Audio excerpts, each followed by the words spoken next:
Welcome dear रॉकर्ट्स, कैसे हैं आप सभी। आइए देखते हैं मॉन्स्टर सीरीज का पार्ट 33। पिछले पार्ट्स के लिंक्स डिस्क्रिप्शन में है, उनको जाकर देखिए और फिर आप देखिए कितना मजा आने वाला है आपको। तो पिछले पार्ट के एंड में हमने देखा कि जेजे के बॉडीगार्ड ने जिना को किडनैप कर लिया था दोस्तों, और जिना की कार को एंड्रयू ने देख लिया था और जिना को बेहोश देखकर वो उसका पीछा करने लगा था। तो इस पार्ट में दिखाते हैं कि एक तरफ तो एंड्रयू जिना की गाड़ी का पीछा कर रहा है और दूसरी ओर जेजे खूब पी रहा होता है दोस्तों। तभी पैनी दरवाजा खोलती है कि अचानक जेजे को बॉडीगार्ड का कॉल आता है जो बताता है कि मैंने जिना को किडनैप कर लिया है, काम हो गया आपका। जेजे कहता है कि अगर जिना को किडनैप कर ही लिया है तो इसको एक काम करो, खत्म कर डालो, ना रहेगा बांस ना बचेगी बांसुरी। उस बड़े ब्रिज के ऊपर से उसको ऐसे फेंको जैसे कि उसने खुदकुशी की हो। वैसे भी वहाँ पर कई लोग खुदकुशी करते ही हैं, तो किसी को शक भी नहीं होगा। तब जाकर उस एंड्रयू को पता चलेगा कि मुझसे दुश्मनी मोल लेने का अंजाम क्या होता है। ये सुनकर पैनी तो दोस्तों घबरा जाती है और तुरंत वहाँ से निकलकर मोजो को कॉल करके बता देती है। मोजो ली से कहता है तो ली तो चौंक जाता है कि ऐसा भी है। वो दोस्तों किसी भी तरह जिना को बचाना चाहता है और वो उस ब्रिज की ओर निकल जाते हैं। यहाँ एंड्रयू जिना की कार को चेस कर रहा होता है, लेकिन एक ट्रक बीच में आ जाता है और इस तरह एंड्रयू उस कार को मिस कर देता है। लेकिन वो हार नहीं मानता, ट्रक के जाने के बाद भी उसी दिशा में आगे बढ़ता रहता है और इस ब्रिज के पास आखिरकार पहुंच जाता है। और अब दोस्तों ये बॉडीगार्ड कार को रोककर जिना का बैग निकाल लेता है, फिर जिना को उठाकर छत से नीचे पानी में धकेल देता है। इतने में एंड्रयू भी पहुंचता है, लेकिन ये देखकर चौंक जाता है कि ये तो अनर्थ हो गया। बॉडीगार्ड एक पल भी नहीं रुकता और वहां से चला जाता है दोस्तों। एंड्रयू जरा भी नहीं सोचता और जिना को बचाने सीधे पानी में कूद पड़ता है। जिना डूब चुकी थी, लेकिन एंड्रयू उसे उठाकर किसी तरह किनारे पर लेकर आ जाता है। इतने में ली और मोजो भी ब्रिज पर आ जाते हैं। नीचे एंड्रयू जिना के पेट और लंग्स को दबा दबा कर पानी निकालता है और उसको ऑक्सीजन देता है। वो बहुत घबराया हुआ होता है कि पता नहीं क्या होगा और रोता भी है। कहता है प्लीज मुझे छोड़कर मत जाओ, उठ जाओ ना, मैं तुम्हें कुछ नहीं होने दूंगा। आखिरकार जिना आंखें खोलती है और तब जाकर एंड्रयू की जान में जान आती है दोस्तों। वो रोता हुआ उसको सीने से लगा लेता है। ली भी ये सारी चीजें देखता है और मोजो से कहता है पास में हमारा कॉटेज तो है, उन दोनों को वहां पर लेकर आ जाओ। मोजो भी वैसा करता है दोस्तों। अब आगे दिखाते हैं तो ली के कॉटेज में सभी बैठे होते हैं। वो सभी जेजे को लेकर आक्रोश में होते हैं कि हमें यकीन नहीं होता कि वो इतना खतरनाक कदम उठाएगा और जिना की जान लेने पे उतर आएगा। तब जिना कहती है कि जेजे सोच रहा होगा कि मैं मर चुकी हूँ, इसलिए दुनिया को भी यही लगना चाहिए कि मैं मर चुकी हूँ। इलेक्शन तक मैं कहीं छुप कर रह लूंगी और इलेक्शन के वक्त मैं बाहर निकलकर जेजे की ऐसी पोल खोलूंगी कि दुनिया के सामने खड़ा नहीं हो पाएगा वो। ली कहता है कि हाँ तुम ठीक कहती हो, तुम एक काम करो, चाइना चली जाना, वहाँ मेरे दोस्त हैं जो तुम्हारा ख्याल रखेंगे। लेकिन दोस्तों जिना उसके मुंह पे कह देती है मुझे किसी की मदद नहीं चाहिए। और ये सुनकर मोजो को एक बात तो याद आ जाती है कि उसने जिना से एक बार कहा था कि तुम एक बॉम्ब की तरह हो। ली तुम्हारे जितने करीब आएगा उसकी जान को समझो उतना ही खतरा होगा, इसलिए तुम अपनी तरफ से पूरी कोशिश करना कि वो कभी तुम्हारे करीब ना पाए। और यही बात ध्यान में रखते हुए दोस्तों जिना मना कर रही है कि मुझे किसी की मदद नहीं चाहिए, खासकर ली की। और प्रेजेंट में मोजो समझ जाता है कि जिना ने मोजो की उस बात को ध्यान में रखते हुए ही ऐसा कहा है और ली की मदद लेने से इनकार कर दिया। पर तभी एंड्रयू कहता है कि नहीं, मुझे ली का सुझाव बढ़िया लगता है। अगर तुम यहाँ पर रही तो जेजे तुमको कैसे भी ढूंढ निकालेगा और न जाने तुम्हारे साथ फिर क्या करेगा, इसलिए तुम्हारा चहना जाना ही बेहतर होगा। जिना को दोस्तों यहाँ पर मानना ही पड़ता है और यहाँ उस बॉडीगार्ड को दिखाते हैं जो जेजे को जिना का बैग ला कर देता है, जिसके अंदर जेजे के खतरनाक कारनामों का वो कच्चा चिट्ठा होता है जो एंड्रयू ने जिना को दिया था। बॉडीगार्ड पूछता है कि अब आप एंड्रयू का क्या करने वाले हैं। जेजे कहता है एंड्रयू कुछ ज्यादा ही हद पार कर रहा है, मैं तो अभी उसकी जान लेना चाहता हूँ, लेकिन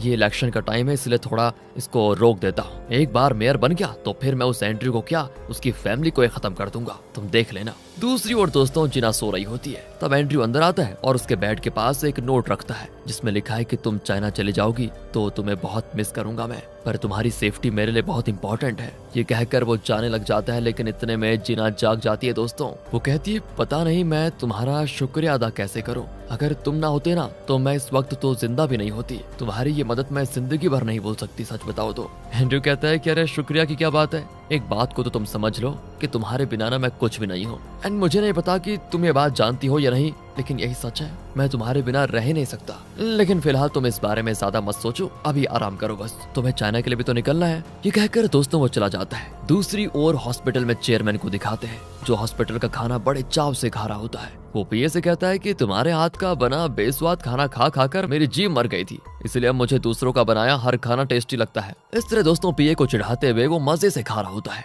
इतने में दोस्तों चेयरमैन की मेडिसिन का टेस्ट रिपोर्ट आ जाता है और सब जानने के लिए बड़े उत्सुक होते हैं कि टेस्ट रिपोर्ट में है क्या। डॉक्टर बताते हैं कि ये मेरा दिया हुआ मेडिसिन है ही नहीं, क्योंकि मेरी दवा तो इनका बीपी कम करने के लिए थी, लेकिन ये तो जो खा रहे थे ये महज एक सप्लीमेंट है जिससे इन्हें कोई खास फायदा नहीं हो रहा। लगता है किसी ने आपके मेडिसिन बदल दिए थे। बस दोस्तों ये सुनकर चेयरमैन, पीए और एंड्रयू सभी चौंक जाते हैं कि कौन है वो गद्दार। एंड्रयू कहता है कि पापा ऐसा कौन कर सकता है, कहीं घर पर तो कोई इसको चेंज नहीं कर रहा। दोस्तों ये सुनकर चेयरमैन समझ जाता है कि ये सब उसकी वाइफ का ही किया कराया है। वो बहुत ही गुस्से में इमोशनल होकर कहता है कि वो इतनी गिर जाएगी और मेरी जान लेने पे उतर आएगी, मैंने कभी नहीं सोचा था। मैंने उस पर कितना विश्वास किया था, मैंने सोचा भी नहीं था कि वो इतनी घिनौनी चाल चलेगी कभी। एंड्रयू कहता है कि पापा आप फिक्र मत कीजिए, इस मामले को मैं संभाल लूंगा। लेकिन चेयरमैन कहता है कि बेटा तुम इसमें मत पड़ो, तुम ऑफिस का काम देखो बस, और शेयर होल्डर्स मीटिंग भी तो होने वाली है, उसकी तुम तैयारी करो। मेरी वाइफ को मैं खुद संभालूंगा, देखता हूँ जरा उसको। दूसरी ओर चेयरमैन की वाइफ ने सिंडी के लिए एक ब्लाइंड डेट अरेंज की थी। डेट पे जाने के लिए वो सिंडी को नए ड्रेसेस दिखा रही होती है। तब नाथन आकर कहता है कि मम्मी पापा हॉस्पिटल से डिस्चार्ज होकर आ भी गए हैं। उसकी माँ चौंक जाती है दोस्तों कि इतनी जल्दी कैसे आ गए। सिंडी तो जानती भी नहीं थी कि पापा हॉस्पिटल में थे, बताओ। एंड वो भी चौंक कर पूछती कि मुझे किसी ने बताया क्यों नहीं कि पापा की तबीयत खराब थी। सभी चेयरमैन को देखने जाते हैं दोस्तों। सिर्फ सिंडी को पापा की बहुत फिक्र होती है और पूछती है पापा आपने मुझे बताया क्यों नहीं कि आप इतने बीमार थे। चेयरमैन की वाइफ और नाथन वो चुपचाप खड़े रहते हैं दोस्तों। चेयरमैन की वाइफ पीए से पूछती है कि डॉक्टर ने क्या कहा फिर। ये कहता है डॉक्टर ने पुराने मेडिसिन चेंज करने को कह दिया है, क्योंकि उनसे चेयरमैन की सेहत को कुछ ज्यादा फायदा नहीं हो रहा था। अब उन्होंने नए मेडिसिन दिए हैं, देखते हैं क्या होता है। अब दोस्तों चेयरमैन की वाइफ सोच में पड़ जाती है कि अब इन मेडिसिन को मैं कैसे बदलूं। पर चेयरमैन सिंडी को अपने कमरे में बुलाता है और अकेले में उससे कहता है कि आने वाले शेयर होल्डर्स मीटिंग में तुम्हें मुझे सपोर्ट करना होगा, ना कि अपनी माँ को। तुम मेरी लाडली हो और तुमसे बेहतर मुझे कोई नहीं समझ सकता। मैं सच बताऊं तो तुम्हें खोना भी नहीं चाहता बेटी। सिंडी कहती कि पापा मुझे भी आपको ही सपोर्ट करने का मन करता है, लेकिन आप एंड्रयू को अपने बिजनेस का वारिस बनाना चाहते हैं, जो मुझे बिल्कुल भी अच्छा नहीं लगता। चेयरमैन कहता है कि तुम्हारे भाई को कंपनी चलाना तो आता नहीं, इसलिए मेरी बात को समझो। एंड्रयू ही इस कंपनी को आगे बढ़ा सकता है और तुमने अगर मेरा साथ नहीं दिया ना तो फिर मुझे भूल जाना होगा कि मेरी कोई बेटी भी है। बड़े इमोशनल होकर कहता है दोस्तों। अब ये सुनकर सिंडी दुविधा में पड़ जाती है कि क्या करो। अब सिंडी के जाने के बाद चेयरमैन मेडिसिन शेल्फ के पास एक पैन कैमरा छुपा कर रखता है ताकि ये पता चल सके कि उसके मेडिसिन को कौन चेंज करता है। वैसे उसे शक तो अपनी वाइफ पर है, लेकिन फिर भी कंफर्म करने के लिए। दूसरी ओर डोडो ग्रुप होटल के बाथरूम में एक आदमी को दिखाते हैं जो शायद वो ब्लाइंड डेट है जिसे चेयरमैन की वाइफ ने सिंडी के लिए सेट किया हुआ है दोस्तों। एंड अब ली भी बाथरूम में होता है। वो आदमी फोन पर किसी को बता रहा होता है कि डोडो ग्रुप के चेयरमैन की वाइफ ने अपनी बेटी का डेट मेरे साथ फिक्स किया है। बहुत अमीर लोग हैं वो, लेकिन मैंने सुना है कि वो लड़की पागल है जरा। हाँ, पर तुम फिक्र मत करो मेरी जान, प्यार तो सिर्फ मैं तुमसे करता हूँ। हम उस लड़की को अपने बिजनेस के लिए यूज करेंगे और जब काम बन जाएगा तो फिर उसको भगा देंगे, क्या दिक्कत है। दोस्तों ली ये सारी बातें सुन लेता है। यहाँ से दिखाते हैं चेयरमैन की वाइफ को। वो सिंडी को लेकर होटल आती है और वहाँ उस ब्लाइंड डेट से सिंडी को मिलवा देती है। असल में ये किसी कंपनी के चेयरमैन का बेटा है दोस्तों। उसको देखकर सिंडी सोच लेती है कि देखने में तो हाँ बड़ा स्मार्ट है। इंट्रो देखकर चेयरमैन की वाइफ चली जाती है और सिंडी अपने डेट के साथ वहाँ पर फिर बातें करने लगती है। इतने में वहाँ पर ली भी आ जाता है दोस्तों, जिसको देखकर सिंडी ठान लेती है कि नहीं नहीं नहीं, इसके सामने तो मुझे और चमकना चाहिए। एंड वो अपने डेट का हाथ पकड़कर ली के सामने से निकलकर किसी रेस्टोरेंट में खाने जाती है। मोजो ली को बताता है कि ये कोई और नहीं, हमारी कई कंपनीज में से एक कंपनी का इन्वेस्टर है। ली भी हंसकर कहता है कि मुझे बड़ी भूख लगी है, वो लोग जिस रेस्टोरेंट में जाते हैं मुझे भी वहीं पर जाना है। एंड मोजो कंफ्यूज हो जाता है कि आखिर ली के दिमाग में चल क्या रहा है। खैर वो ली को उसी रेस्टोरेंट में लेकर जाता है। यहाँ रेस्टोरेंट में सिंडी अपने डेट के साथ बैठकर बड़े मजे से बात कर रही होती है। तब डेट की गर्लफ्रेंड कॉल करती है। अब सिंडी सामने बैठी है तो वो कॉल उठाने में संकोच करता है, लेकिन वो बार बार कॉल करती है तो उसको उठाना ही पड़ता है। वो उठा ही लेता है और कोरियन में नहीं स्पेनिश में बात करने लगता है ताकि सिंडी को समझ में ना आए। वो कहता है कि मैं तो जिंदगी में सिर्फ एक ही लड़की से प्यार करूंगा और वो लड़की तुम हो डार्लिंग। दोस्तों ये बातें वो फोन पर कह रहा होता है, ठीक है। और ये लड़की जो मेरे सामने है ये तो मेरे लिए सिर्फ यूज एंड थ्रो की तरह है। बिजनेस का काम बन जाएगा तो उसको फेंक दूंगा साइड पर। अगर ये अमीर नहीं होती ना तो मैं इसको देखता तक नहीं। खैर वो पागल मेरे सामने बैठी है, तुम कॉल काट दो, मैं बाद में बात करूंगा। ये कहकर वो कॉल काट देता है दोस्तों। अब सिंडी का चेहरा गुस्से से लाल हो जाता है। वो कहती है कल मुँह मैं 5 साल स्पेन में रही हूँ, समझे। मेरे सामने मेरे लिए ऐसी बातें करते हुए तुम्हें शर्म नहीं आई। इस पर वो कहता है कि अब तुम्हें पता चल ही गया है तो एक और बात कह देना चाहता हूँ। वैसे तुम जैसी पागल और बेवकूफ लड़की को ना मुझ जैसा ही कोई मिलेगा। तुम दूसरों के साथ कैसे बिहेव करती हो ये तो मैं भी जानता हूँ, समझी। इसलिए ज्यादा चिल्लाओ मत। तुम्हारे लिए मैं इतनी दूर से आया, तुम्हें तो खुश होना चाहिए कि मैंने तुम्हें रिजेक्ट नहीं किया। सिंडी गुस्से में उसको चाटा मार जाती है दोस्तों, लेकिन वो उसका हाथ पकड़ लेता है एंड तब मोजो और ली वहां पर आ जाते हैं। मोजो कहता है तुम क्विंसविंग कंपनी के चेयरमैन के बेटे हो ना, तुम जानते हो ये कौन है? ये है मिस्टर के, उन बड़ी कंपनीज के मालिक जिनकी एक कंपनी में तुमने इन्वेस्ट किया है। एंड इस पर वो घबरा कर उठ जाता है और कहता है nice to meet you sir. अब ली सिंडी से कहता है कि अच्छा, क्या तुमने ऐसे आदमी के लिए मुझे रिजेक्ट किया था? ये सुनकर तो वो आदमी और सिंडी दोनों चौंक जाते हैं। ली उस आदमी से कहता है कि कोई सिंडी को इस तरह इंसल्ट करे ये मुझे कतई पसंद नहीं है, इसलिए मैं तुम्हारी कंपनी के सारे कॉन्ट्रैक्ट्स कैंसिल कर देता हूँ। और यहाँ से वो सिंडी का हाथ पकड़कर दोस्तों चला जाता है। वो कहता है देखो, कोई तुम्हारी बेइज्जती करे ये मैं कभी सह नहीं सकता, आखिर तुम मेरी बिजनेस पार्टनर जो हो। सिंडी पूछती है मैं तुम्हारी बिजनेस पार्टनर कब बन गई? ली कहता है कि डोडो ग्रुप को लेकर तुम्हारे परिवार के अंदर जो प्रॉब्लम्स चल रही है उन्हें सुलझाने में मैं तुम्हारी मदद करूंगा और मेरे बिजनेस में तुम भी बहुत मदद करने वाली हो मेरी। तो अब बताओ, तुम हुई ना मेरी बिजनेस पार्टनर। ऊपर से अंदर उस गधे ने तुम्हारी जो इंसल्ट की थी उसका बदला लेने के लिए मैंने उसको इस तरह इंसल्ट कर दिया। बताओ अब हुआ ना हिसाब बराबर, ठीक है ना? कम से कम आगे से जरा सोच समझ कर फैसला लिया करो और जरा मैच्योर होने की कोशिश करो। दोस्तों ये कहकर वो चला जाता है और सिंडी की खुशी का ठिकाना नहीं होता कि ली उसकी इतनी चिंता करता है। दूसरी ओर जेजे को दिखाते हैं जो गली गली जाकर भीख मांग रहा होता है, मतलब वोट मांग रहा होता है। एंड्रयू उससे मिलने आता है तो वो अकेले में जाकर बातें करते हैं। एंड्रयू पूछता है कि जिना कुछ दिनों से गायब है। जेजे कहता है कि पर बेटा ये तुम मुझे क्यों बता रहे हो? क्या तुम्हें लगता है कि मैंने उसको मार डाला? मार डाला? मैंने ये कब कहा कि वो मर गई है? मैंने तो सिर्फ इतना कहा कि वो लापता है। वैसे आपने कहा था कि अगर मैंने जिना का साथ नहीं छोड़ा तो आप उसकी जान ले लेंगे, इसलिए आपसे पूछने आया हूँ कि आपने उसके साथ किया क्या है। जेजे कहता है अरे मैं इलेक्शन कैंपेन में इतना बिजी हूँ कि सांस लेने की फुर्सत नहीं है, ऐसे में मैं क्या जानूं कि जिना कहाँ पर है? होगी अपने किसी फ्रेंड के घर पर। एंड्रयू कहता है अच्छी बात है, जब तक आप जिना के मामले में दखल नहीं देंगे तब तक हम दोनों पार्टनर्स होंगे, मैं बिजनेस में आपको ही सपोर्ट करता रहूंगा। जेजे कहता है कि हाँ बेटा, मैं ये इलेक्शन जरूर जीतूंगा और फिर तुम्हारा भी तो फायदा होगा। कहकर वो चला जाता है दोस्तों, लेकिन एंड्रयू तो समझ जाता है कि जरूर इसी ने जिना के कत्ल करवाने की कोशिश की होगी। दूसरी ओर चेयरमैन मास्क पहनकर बाहर निकलता है तो उसकी वाइफ पूछती है कि अरे इस धूप में तुम्हें जुकाम कैसे हो गया? वैसे तुम इस वक्त टहलने क्यों निकले हो? कब वापस आओगे? चेयरमैन कहता है बस थोड़ी देर में आऊंगा, और ये कहकर वो पिए के साथ बाहर निकल जाता है। पर दोस्तों वहां जाकर वो अपना जैकेट मास्क सब उतार कर कहता है हे भगवान कितनी धूप है, अब तक तो उसने मेरे मेडिसिन चेंज कर दिया होंगे है ना। वहाँ चेयरमैन की वाइफ नहीं जानती कि मेडिसिन के पास पैन कैमरा रखा हुआ है और वो आराम से दोस्तों मेडिसिन को फिर से चेंज कर देती है।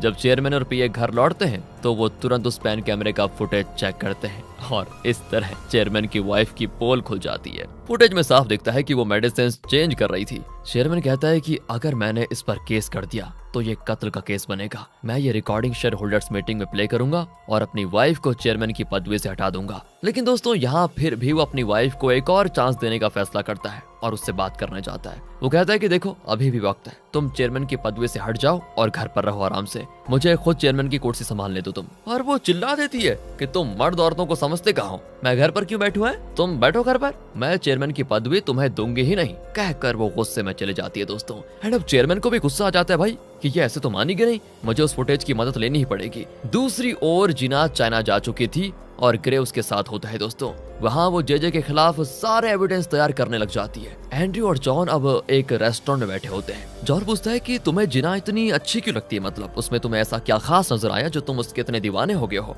एंड्रयू उसको शुरू से बताने लग जाता है कि वो पहली बार जिना से कैसे और कहां पर मिला था, फिर हॉस्पिटल में केन्या की बेटी का उसने कितना ख्याल रखा था, और कोर्ट में तो उसने केन्या और उसकी बेटी के लिए नहीं बल्कि सारे कैंसर पेशेंट्स के लिए जो आवाज उठाई वो काफी इम्प्रेसिव थी। डोडो ग्रुप जैसी बड़ी कंपनी के खिलाफ गवाही देने की उसने जो हिम्मत दिखाई, वो दोस्तों और भी बहुत सारी बातें बताता है जिसकी वजह से जिना को वो इतना चाहने लगा था। चलिए अब आ गया है इलेक्शन का दिन और दिखाते हैं सब कुछ रेडी है। और आज जिना चाइना से कोरिया लौट चुकी है। जेजे और किमी अपने वोट देकर टीवी पर इंटरव्यू दे रहे होते हैं। दूसरी ओर ली और जिना मिलकर जेजे के खिलाफ कलेक्ट किए हुए सारे एविडेंसेस को चेक कर रहे होते हैं, जिसमें ऑडियो रिकॉर्डिंग्स, इलीगल फंड्स का एविडेंस और रिसेंटली उसने जो जिना का कत्ल करवाने की साजिश की थी उसी सिलसिले में जो एविडेंस था वो सब इकट्ठा कर ले जाते हैं। लेकिन ये सारे एविडेंस वो उस दिन पब्लिक को दिखाएंगे जिस दिन रिजल्ट्स अनाउंस होने के बाद जेजे अपनी पदवी की शपथ लेगा। तब जाकर जेजे पर ऐसा जबरदस्त धब्बा लगेगा कि वो फिर कभी उठ नहीं पाएगा। एंड इस तरह की पक्की प्लानिंग करके दोस्तों वो उस प्रोग्राम की वीडियो रिकॉर्डिंग्स भी शुरू कर देते हैं। यही नहीं, उस ऑडियो रिकॉर्डिंग्स को पुलिस को देकर उस इंडिपेंडेंट कैंडिडेट से भी पूछताछ शुरू कर दी जाती है। वो कैंडिडेट कबूल कर लेता है कि मैंने पैसे लेकर जेजे को सपोर्ट किया। देख रहे हैं दोस्तों कैसे फंस रहा है ये जेजे। अगले दिन दिखाते हैं कि सब इलेक्शन रिजल्ट्स का बड़ी बेसब्री से इंतजार कर रहे होते हैं। जेजे तो 100% कॉन्फिडेंट होता है कि वही जीतेगा, इसलिए वो बड़ा खुश रहता है एंड किमी उसको खुशी से गले लगा लेती है। पैनी के सामने उसको गले लगाकर जेजे को थोड़ा अजीब लगता है, क्योंकि वो समझ रहा था कि पैनी उसको चाह रही है। इसलिए वो किमी से कहता है मुझे देर हो रही है, अब तो जाना पड़ेगा, कहकर वो निकल जाता है। तो अगले सीन में दिखाते हैं कि रिजल्ट अनाउंस हो चुका है और जेजे को लगभग 47% वोट्स मिले हैं और एक बड़े मार्जिन से वो ये मेयर इलेक्शन जीत भी चुका है। जेजे की खुशी का ठिकाना नहीं होता दोस्तों। ये सारी चीजें टीवी पर देखकर जिना की टीम सोचती है कि बेटा जितना जश्न मनाना है आज मना ले, कल पदवी की शपथ लोगे तो तुम्हारा भांडा ऐसा फूटेगा कि तुमने कभी सोचा नहीं होगा। जेजे के घर पर दोस्तों सभी सेलिब्रेट करते हैं। जेजे अब नेल से कहता है कि पापा जी आप तो कह रहे थे कि मैं नहीं जीत पाऊंगा, अब देखो मैं अपनी काबिलियत के बल पर कैसी शानदार जीत हासिल कर चुका हूँ। ये कहकर वो आराम करने चला जाता है। अब दोस्तों पैनी भी वाइन बोतल को लेकर उसके पीछे पीछे जाती है और कमरे में जाकर कहती है मेरा कितना मन कर रहा था कि आपको अकेले में बधाई दूं, पर सबके सामने मैं कुछ कर नहीं पाई। मैं एक बार बस आपको गले लगाना चाहती हूँ। जेजे घबराकर कहता है अरे ये क्या कर रही हो, सब बाहर ही तो बैठे, किसी ने देख लिया तो। पैनी कहती बस 1 सेकंड तो लगेगा और बाहर तो सब पी रहे हैं, इसलिए यहाँ पर कोई नहीं आएगा। ये कहकर वो जेजे के सीने से लग जाती है दोस्तों और वो भी पैनी पर हाथ रखता है। लेकिन इतने में नेल वहाँ पर आ जाता है और ये दृश्य देखकर एकदम से शॉक और तुरंत बाहर। वो जेरार्ड से कहता है कि इस आदमी ने अपनी पहली बीवी को धोखा देकर मेरी बेटी के साथ अफेयर कर लिया था, अब मेरी बेटी को छोड़कर वो इस औरत के साथ अफेयर कर रहा है। मेरी बेटी की जिंदगी बर्बाद हो गई। देखो मैंने सोचा भी नहीं था कि वो मेरे साथ ऐसी गद्दारी करेगा। नहीं, इसको मैं छोड़ूंगा नहीं। नेल बहुत गुस्से में होता है दोस्तों। इतने में पैनी आ जाती है जो नेल की बातें सुनकर मन ही मन हंसती है, क्योंकि यही तो उसकी चाल थी कि इनके बीच दरार पड़े एंड इसी मकसद से वो जेजे को सपोर्ट कर रही थी। अगले दिन जेजे मेयर की पदवी स्वीकार करने के लिए बिल्कुल तैयार हो रहा होता है। एक तरफ तो नेल को खुशी है कि जेजे मेयर बनने वाला है, लेकिन दूसरी ओर उसे अपनी बेटी की चिंता खाई जाती है कि जेजे किमी को धोखा दे रहा है। एंड तब टीवी पर एक प्रोग्राम आता है जिसमें ली बताता है कि जेजे ने इलेक्शन कमीशन के रूल के खिलाफ इस इलेक्शन में बहुत कुछ किया है। उसने एक इंडिपेंडेंट कैंडिडेट को एक मोटी रकम देकर खरीदा और उसे अपनी पार्टी में शामिल कर लिया, कहकर दोस्तों वो उस ऑडियो रिकॉर्डिंग को प्ले करता है जो उस दिन मोजो ने उस कैंडिडेट से बात करते हुए रिकॉर्ड की थी। ये सुनकर नेल अपना माथा पीटने लगता है कि हे भगवान, इस गधे ने रिश्वत भी दी थी क्या? अब ये मेयर की कुर्सी पर नहीं जेल के अंदर बैठेगा। मैंने इसको कितना समझाया था पर नहीं, मेरी सुननी कहाँ थी इसने। और इन बातों से एकदम बेखबर जेजे वहाँ बच्चों से बात कर रहा होता है दोस्तों। तब ली गुलदस्ता लेकर आता और कहता है बधाई हो अंकल जी, अब तो आप मेयर भी बनने वाले हैं। जेजे चौंक जाता है कि ये सबके सामने मुझसे मिलने क्यों आ गया। वो गुलदस्ता लेकर पूछता है कि तुम यहाँ पर करने क्या आए हो? ली कहता है करने क्या आए हो क्या मतलब, मैं आपको बधाई देने आया हूँ अंकल जी, आप जेल जो जाने वाले हैं। इतने में दोस्तों वहाँ पर पुलिस ऑफिसर्स आकर जेजे को अरेस्ट कर लेते हैं और कहते हैं कि इलेक्शन के रूल्स के अगेंस्ट आपने रिश्वत देकर ये इलेक्शन जीता है। एंड तब ली कहता है कि अंकल जी ये तो सिर्फ ट्रेलर है, मैं पिक्चर तो अब शुरू करने वाला हूँ। जेजे की आंखें शौक के मारे खुली की खुली रह जाती है। हाँ, यहाँ पर होता है पार्ट 33 का दी एंड। वैसे हमें कमेंट सेक्शन खोलने में जरा डर लगता है, क्योंकि पता नहीं कौन सा नया रंगीन शब्द देखने को मिल जाए। वैसे हमें पता है कि हर दिन कम से कम 2 पार्ट्स की मांग हो रही है और हम पूरी कोशिश कर रहे हैं, लेकिन क्या करें यार, कभी कभी नहीं हो पाता तो बुरा मत मानिएगा प्लीज, और हमें ऐसे सपोर्ट करते रहना जैसे कि आपने अभी तक किया है। Thanks for your support. और आगे के पार्ट्स देखना चाहते हैं तो सीरीज की वीडियोस को लाइक और ज्यादा से ज्यादा शेयर करने की कोशिश कीजिएगा। बाकी आप सब्सक्राइब तो कर ही रहे। मिलते हैं आपसे अगली वीडियो में, ध्यान रखेगा अपना and finally thanks for watching.